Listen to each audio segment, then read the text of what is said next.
ಪ್ರೀತಿಯ ಭಕ್ತಾದಿಗಳಿಗೆ ಅನಂತ ಜೀವನ ಗಂಗಾ ವಾಹಿನಿಯಿಂದ ನಿಮ್ಮೆಲ್ಲರಿಗೂ ಸ್ವಾಗತ. ಶ್ರೀರಾಮಕೃಷ್ಣರ ಸ್ಮರಣೆಗಳೊಂದಿಗೆ ಈ ಸಂಚಿಕೆಯನ್ನು ಪ್ರಾರಂಭಿಸುತ್ತೇವೆ. ಇಂದಿನ ವಿಷಯ, ತಪ್ಪು ಅರಿವಾಗಿ ಅವನ ಪಾಠ ಅವನೇ ಕಲಿಯುತ್ತಾನೆ.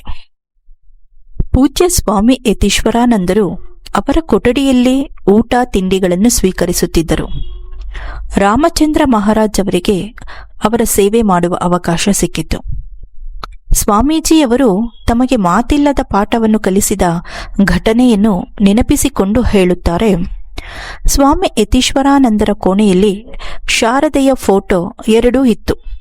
ಒಂದು ಶೃಂಗೇರಿ ಶಾರದಾಂಬೆಯವರದು, ಇನ್ನೊಂದು ಶ್ರೀಮಾತೆ ಶಾರದಾದೇವಿಯವರದು. ಪೂಜ್ಯ ಸ್ವಾಮೀಜಿ ಆ 2 ಫೋಟೋ ನೋಡುತ್ತಾ ಭಾವದಲ್ಲಿ ಊಟ ಮಾಡುತ್ತಿದ್ದರು.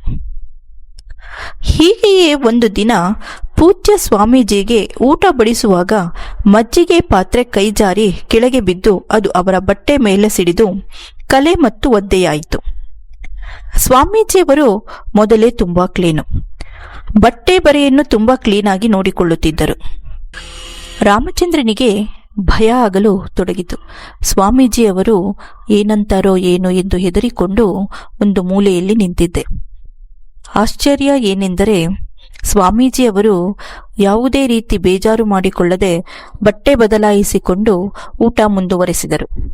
ತಪ್ಪಿನ ಅರಿವಾಗಿ ಅವನ ಪಾಠವನ್ನು ಅವನೇ ಕಲಿಯುತ್ತಾನೆ ಎಂಬ ಮನೋಭಾವ ಸ್ವಾಮೀಜಿಯವರದು.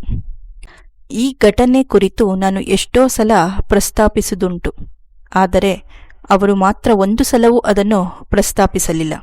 ಇದರಿಂದ ರಾಮಚಂದ್ರ ಹೇಳುತ್ತಾರೆ, ಈ ಘಟನೆ ನನ್ನ ಜನ್ಮಗಳು ಋಣವಾಗಿರುವಂತೆ ಮಾಡಿದೆ ಹಾಗೂ ಅವರು ನನ್ನನ್ನು ಸಂಪೂರ್ಣ ಗೆದ್ದು ಸ್ವಾಧೀನ ಮಾಡಿಕೊಂಡರು. ಪ್ರಿಯ ಭಕ್ತಾದಿಗಳೇ, ಮತ್ತೊಂದು ಸ್ವಾಮಿ ಪುರುಷೋತ್ತಮಾನಂದಜಿ ಅವರ ಅನುಭವದ ಬಗ್ಗೆ ಮುಂಬರುವ ಸಂಚಿಕೆಯಲ್ಲಿ ಭೇಟಿಯಾಗೋಣ. ನಮಸ್ಕಾರಗಳೊಂದಿಗೆ ಜೈ ಶ್ರೀರಾಮಕೃಷ್ಣ.